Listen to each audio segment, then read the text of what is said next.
हैदराबाद के press club auditorium में GS Sindh मास के 47 सालगिरह मल्हाई वई, जंहिंजी सदारत जीएस सिंध मास के चेयरमैन अब्दुल खालिक जुणेजो कई। उन मौके ते अदीबन, सहाफ़िन, शाइरन समेत क़ौमी कारकुननि वॾे अंग में शिरकत कई, जंहिंमें जीएस सिंध मास जी convener Salma Junejo, vice chairman Mohammad Hashim Khoso, communist party अॻवान इमदाद काज़ी, सहाफ़ी फारूक महेश कुमार ऐं ॿियनि ॻाल्हाईंदे चयो त अॼु जी क़ौमी तहरीकुनि जो आवाज़ मीडिया ते बंदि कयो वियो आहे, जो सिंध जो दर्द हक़ीक़ी माना में ॾेखारे। हुक्मरान जॾहिं बि ऐवान में ईंदा आहिनि त सिंध खे विसारे छॾींदा आहिनि, जॾहिं वरी अपोज़िशन में हूंदा आहिनि त सिंध जा सूर उन्हनि खे यादि अची वेंदा आहिनि। 47 साल हिकिड़ी ऑर्गेनाइजेशन जीएस सिंध मास सीएम साहिब सिंध जे माण्हुनि जे लाइ हिकिड़ो अल्टरनेटिव करे ठाहियो। मां जेके पहिरीं मीट जी प्रेस कराई, पहिरीं ख़ालिक साहब खे कराई, पहिरीं मूं मीट जी प्रेस एज ए सदर ख़ालिक साहब खे हिते कराई। हिते अणिमणिया तमामु थोरा मूं सां प्यार करण वारा सां कमिटेड माण्हू आहिनि, जिन में ख़ालिक साहब हिकिड़ो आहे। जीएस सिंध मास हिकिड़ी ऑर्गेनाइजेशन आहे। ऐं असां वटि चए थो भाई वञे अख़बारुनि में चैनलनि ते तव्हां ॾिसंदव भाई ही साईं वफ़ाक़ पार्टियूं आहिनि, भाई उहे ख़राब उहे जेकी बि आहिनि वफ़ाक़ जी सियासत कनि थियूं न, उन्हनि ते ॿाहिरि पार्टी आहे, नालो ई वफ़ाक़ जो ॾिए थी। तहरीक इंसाफ़ आहे, नालो ई वफ़ाक़ जो आहे। इक़्तिदारी पार्टियूं, वफ़ाक़ जी पार्टी आहे, नवाज़ लीग आहे, भाई क़ौम परस्त पार्टियूं। हिते ॾिसो, हिते बि वॾी हिकिड़ी सियासत कई वई आहे। भाई मां चवां थो त क़ौम परस्त पार्टियूं कहिड़ियूं आहिनि? जॾहिं क़ौम परस्त पार्टियुनि जो मुल्क पटनि जो नालो थींदो आहे त अलफ़ ख़ान खे ॿिए ख़ान खे थींदी आहे। मां चवां थो उहे क़ौम परस्त पार्टियूं न आहिनि। जॾहिं असां ख़ालिक जोड़े जेके हिकिड़ी अहिड़ी ऑर्गेनाइजेशन विहाईंदासीं, उहो क़ौम परस्त, असां हुनखे कीअं चऊं? हिते बि हिननि सां धक थो थिए।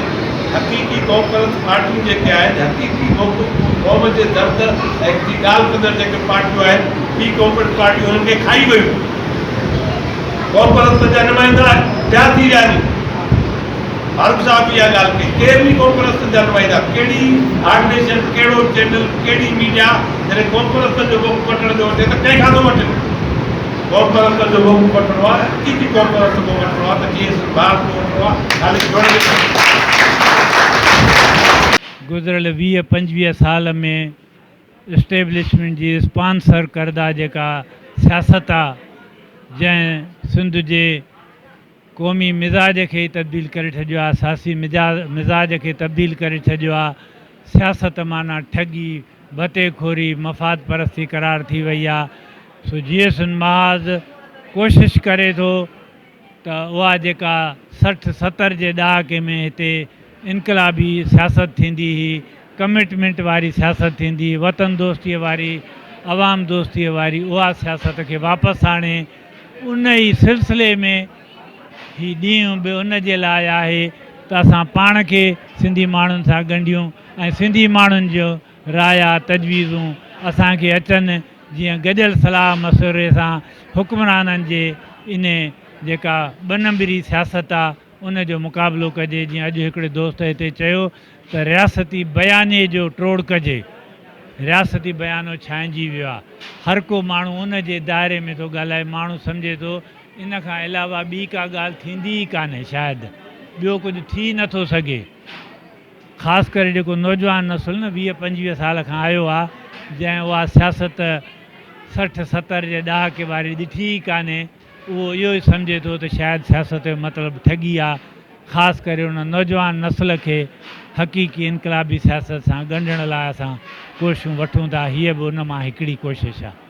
मां मोहम्मद हाशिम खोसो जीएस सिंध मास जो वाइस चेयरमैन आहियां ऐं Radio Voice of Sindh London जा असीं शुक्रगुज़ार आहियूं। अॼु जे ॾींहं ते आउं पूरी सिंधी क़ौम खे मुबारकबाद ॾियां थो, छाकाणि त जीएस सिंध मास उहा जमायत आहे जंहिंजो बुनियादु साईं जीएम सैद विधो, जंहिंजो पहिरियों सदर साईं जीएम सैद ऐं जनरल सेक्रेटरी रईस ग़ुलाम मुस्तफ़ा बरगुड़ी हो। ऐं जदीद सिंधी तारीख़ जी ही पहिरीं जमायत आहे जंहिंजे आइन ऐं मंशूर में सिंध जी आज़ादी जो तसवर, आज़ादी जो नुक़्तो हिकु मक़सद तौर ते, हिकु हदफ़ तौर ते रखियो वियो। 18 जून 1972 खां वठी अॼु ताईं जीएस सिंध मास इन मक़सद खे हासिलु करण लाइ जदोजहद जारी रखियो पियो अचे ऐं जारी रखंदी जेसीं ताईं सिंध पंहिंजी आज़ादी हासिलु न करे सघे। त दोस्तो हिन मौक़े ते आउं सिंध जे माण्हुनि खे इहा अपील कंदुसि त इशू जी सियासत घणी थी, मसइलनि जी सियासत घणी थी, वक़्तु अची वियो आहे त हाणे जेको बुनियादी मक़सदु आहे, बुनियादी ॻाल्हि आहे, जिन जे नतीजे बुनियादी सबबु आहे इन्हनि मसइलनि जो, इहे जेके मसइला आहिनि, धारी आबादकारी आहे, इक़्तिसादी मसइला आहिनि, असांजे वसीलनि ते कब्ज़ो आहे, असांजे दरिया ते कब्ज़ो आहे, इहे जेके मामला आहिनि इहो इन जे करे आहिनि असां ग़ुलाम आहियूं। असां पाकिस्तान जी रियासती ढांचे में, पाकिस्तान जी रियासत में हिकिड़ी वॾी क़ौम पंजाब जा ग़ुलाम आहियूं ऐं असांजा जेके वसीला आहिनि उहे असांजे अख़्तियार में न आहिनि। उनजे करे हाणे वक़्तु अची वियो आहे त सिंध जो माण्हू इन जे लाइ जदोजहद करे हू बहैसियत क़ौम जे पंहिंजा अख़्तियार हासिलु कजे। जॾहिं पंहिंजा अख़्तियार असां वटि हूंदा असां सभिनी मसइलनि खे हल करे सघूं था। इहो ई मुंहिंजो पैगाम आहे त हाणे नंढनि नंढनि मसइलनि ते जदोजहद करण बजाए अचो त सिंध जी आज़ादी लाइ जदोजहद कयूं। तव्हांजी महिरबानी।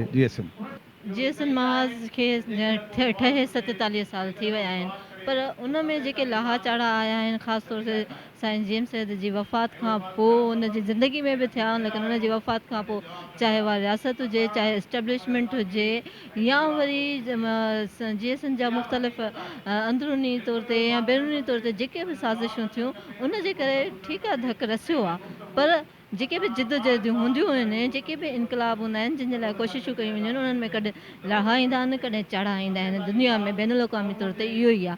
ईअं ई जीएसएन जी तहरीक सां बि ईअं ई आहे, त उन में बि लाहा चाढ़ा आया आहिनि, उन में बि जेको आहे माण्हुनि जूं साज़िशूं रहियूं आहिनि। पर अॼु जॾहिं जीएसएन महाज जी 47 सालगिरह इन ॻाल्हि जी निशानदेही करे थी त 47 सालनि खां उहा पंहिंजे पेरनि ते बीठी आहे, यानी ख़तमु न थी आहे, क़ाइमु आहे ऐं घटि या वधि जिदोजहद करे रही आहे। ज़ोरी खंभे खयां था वञनि असांजा भाइर, उहो उनजो वाज़े सबूत आहे। ख़ासि तौर ते सबूत हिकु उनजो वाज़े क्लियर जॾहिं ससी ऐं सोरठ जे भाउ खे खणी पिया वञनि सिंगार खे, अगरि मां नालो मूंखां मिस्टेक थिए त जॾहिं उनजे भाइरनि खे खयूं पिया वञनि ऐं उन्हनि लाइव वीडियोज़ हलायूं फेसबुक ते, इहो त वाज़े सबूत आहे त रियासत नथी खणे, उनजा माण्हू नथा खणनि त केरु थो खणे असांजा माण्हू। ऐं ईअं ई ॿिया बि इशूज़ आहिनि जंहिंमें ज़रूरु इन्वॉल्व हूंदी, हीअ त हिकु वाज़े सबूत आहे। उमेदु आहे त असां इनकलाब आणींदासीं, हक़ ख़ुदि रादियत हासिलु कंदासीं, जेको असांजो नारो आहे त असांजी मंज़िल आज़ादी, असांजो रस्तो हक़ ख़ुदि रादियत, उन जे ज़रिए असां मंज़िल ज़रूरु माणींदासीं। अॼु जी सियासत ठगी ते जुड़ियल आहे। असीं जीएसएन महाज में नौजवान नस्ल खे हक़ीक़ी इनकलाब वारी कोशिश में आणणु चाहियूं था, जंहिंसां नौजवान खे तालीम, शऊर ऐं अदब सां वाबस्तगी ज़रिए सियासत जी असल वाट नज़र ईंदी। Waheed Mustafa, voice of Sindh TV news, London, Hyderabad. Sindh जे इश्क खे कुफर चवण जो हेॾां पियो ऐलान थिए, हेॾां तुंहिंजे इश्क खे ॾिसंदे ताज़ो पियो ईमान थिए। सिंधड़ी कारण बंद आई बम, छा न सटो तो वियाओ मथां, मुंहिंजा सैयद मुंहिंजा साईं सदके तुंहिंजे नाव मथां।